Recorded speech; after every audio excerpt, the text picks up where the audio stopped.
kuipenda ibada hii. Ni ibada muhimu sana kwa kuwa uhai wa kanisa unatokana na maombi. Amen.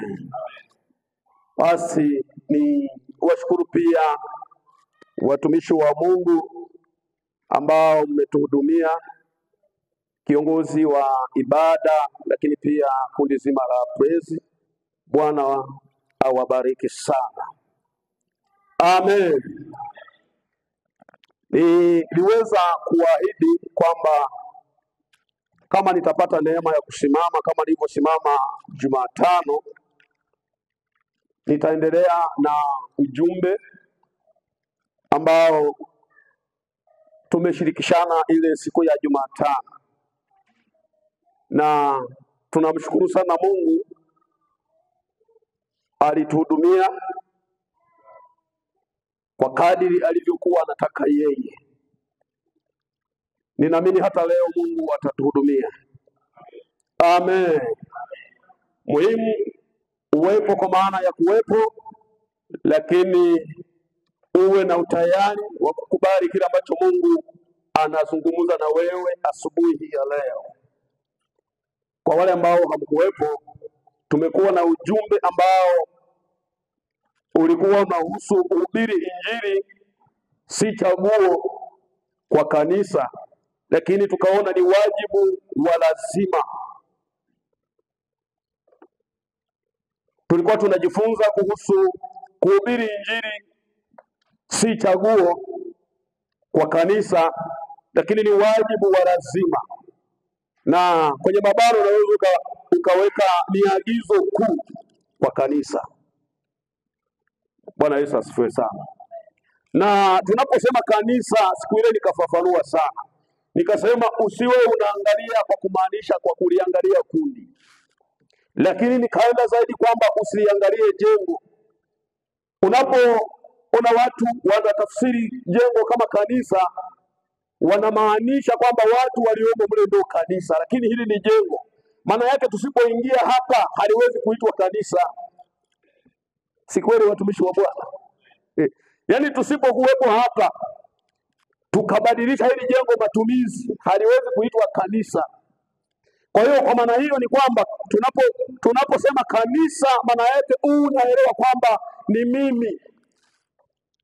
Bwana Yesu asifiwe sana. Siku ile tulikuwa na utangulizi, hatukuingia ndani.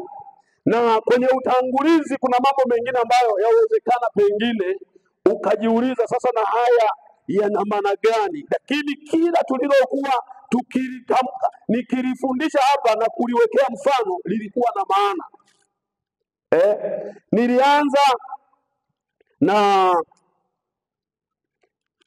Nilianza na mambo ambayo tutayangalia kwenye somo hili nikayasema. Lakini baada ya hapo nikazungumza juu ya takwimu za idadi ya watu duniani. Nikaliweka hilo. Kwa nini nililiweka hili? Nililiweka hilo, muda mwingine tunajisahau, tunaweza tukawa tunaona mbona tuko wengi sana tuliookolewa. Lakini unapoangalia takwimu ya watu waliookolewa na walio nje, unakuta kwamba ni karibu 60% iko nje bado hawajamjua Yesu. Na niliwaambia nikasema hivi, katika watu ambao idadi yao ni karibu bilioni 8 na milioni 100 walioko duniani kwa mataifa yote, mabara yote. Nikasema katika idadi hiyo Wakristo ambao wanaitwa Wakristo ni karibu bilioni 3. Bilioni 3 maana yake zimechukuliwa dini zote. Bwana Yesu atusaidie sana. Maana yake hawa bilioni karibu 5 hawajawa na maisha ya dini. Sasa nikaona maana yake hawa ni dini, inaweza kuwa ni dini zingine hizi, lakini kwa upande wa Wakristo maana yake ni karibu bilioni 3. Na nikasema katika bilioni 3 wenzetu wa Katoliki ndio wengi zaidi, wamechukua zaidi ya nusu ya madhehebu mengine au ya dini zingine. Sasa utaona kundi kubwa likiwa liko nje, na ili niweze kuwa ndani, maana yake ni kazi yangu na kazi yako pia kulifikia kundi hili. Amen. Bwana Yesu asifiwe. Wapendwa, tunapokumbushana mambo haya, ndiyo mambo ambayo yanafanya kwamba Yesu Kristo aweze kuwa na furaha, kwa kuwa ndicho kilichomleta duniani. Kilichomleta Yesu duniani ni hicho, ni kwa ajili ya watu wenye dhambi.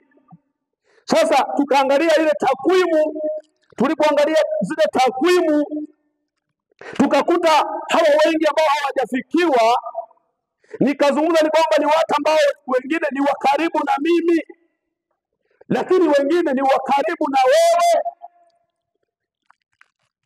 kwa maana ya kwamba wengine ni familia yangu, wengine ni majirani zangu nyumbani, wengine ni majirani zangu ofisini ninakofanyia kazi, wengine ni majirani zangu shambani, wengine ni majirani zangu ninaposafiri. Nikasema hao watu tunapokuwa jirani nao hatui mabubu, tunazungumza mambo mengine kabisa. Wakati mwingine tunazungumza mambo ya kuhusu kilimo, tunazungumza mambo yanayohusiana na siasa, tunazungumza mambo yanayohusiana na mambo ya michezo, tunazungumza mambo yanayohusiana na elimu, tunazungumzia mambo mbalimbali yanayohusiana na mazingira yetu ya kidunia, lakini hatujawa nafasi ya kuzungumza mambo yanayohusu habari za wokovu. Jamani, ni kweli sio kweli? Hivi kweli unaweza kuwa na jirani yako zaidi ya nusu saa au saa nzima usizungumze lolote naye? Si ndio? Yaani lazima yawepo ya kuzungumza. Sasa tunayoyazungumza hayo, tunayazungumza mambo gani? Sio vibaya kuzungumza hayo, lakini kuna jambo ambalo tunaweza tukawa tumejisahau lilo la muhimu sana, kuambia habari za Yesu Kristo. Amina. Bwana Yesu asifiwe. Bwana Yesu asifiwe. Lakini bado tukaona sababu ambazo ni chache mno, yawezekana zikawepo na zingine. Tukaona ni kwa nini watu wengi wanakuwa na hofu wanapokuwa karibu na hao watu. Tukaona tunaweza kufanyeje ili kuweza kuondokana na hiyo hofu. Bwana Yesu asifiwe sana. Bila shaka wengine tulikuwepo. Miongoni mwa mambo tuliyozungumza ni yapi jamani? Hata nipata hata watu wawili. Mambo ambayo yanaweza kusababisha hofu. Unaoyakumbuka? Tulitaja karibu mambo 5 hivi. Mwenye kutukumbusha hata moja. Tulisema nini? Karibu sia.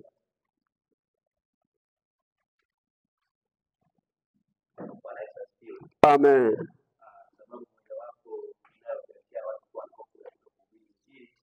Tulisema ni hofu ya kukataliwa na watu, kwa maana ya watu. Amina. Amina.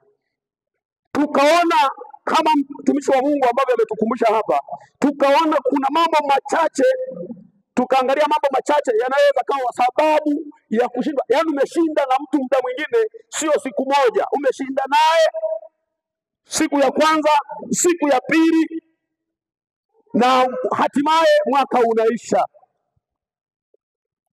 hujamwambia habari za wokovu. Tukaona kwamba kitu ambacho kinafanya hivyo mara nyingi inakuwa ni hofu ya kukataliwa. Yaani hofu ya kukataliwa, mtu anaanza kuona uoga kwamba nitaonekana pengine kama mjinga sana kwa huyo mtu. Yaani mtu anajiona kabisa, nitakuwa mjinga kabisa, nitaonekana kama mjinga. Kwa hiyo maana yake kwamba anakuwa na muda mwingi wa mazungumzo ya mambo mengine na hana nafasi ya kumpa mtu habari za kuhusiana na wokovu. Lakini jambo lingine ambalo tuliangalia, tukaangalia muda mwingine mtu anaweza kawa na hofu hiyo kwa sababu ya kuto kulijua neno la Mungu vizuri. Bwana Yesu asifiwe sana. Lakini kwenye maeneo haya tunaona kwamba kuna neno ambalo tuliliangalia kwamba usiwe mtu wa kutahayari. Maana muda mwingine unaweza kukutana na mtu ambaye wakati fulani amejaza, yani ana maandiko mengi, lakini hajamjua Yesu na hana wokovu. Anaanza kukupa maswali. Nikasema usianze kupambana naye kwa kushindana. Wewe muhimu simamia neno moja tu ambalo limeambatana na habari za kuhusu Yesu. Nikasema simamia hilo, wala hakuna haja ya kusema hofu lazima uwe umeshika vitabu vingi sana. Nikasema wewe simamia hata kama ni neno moja. Bado unaweza kumng'ang'ania tu kwamba Bwana, mimi nimekuja kukuletea habari hizo kwamba Yesu anakupenda. Kwamba Yesu anakupenda. Basi hebu kang'ang'ania tu hilo. Bwana Yesu asifiwe. Na tukasema neno la Mungu ni mbegu.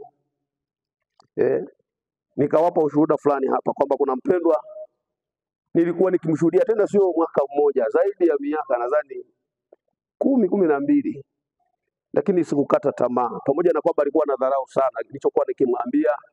Tena alikuwa anakuja na kitabu fulani kikubwa ambacho ni kikubwa mpaka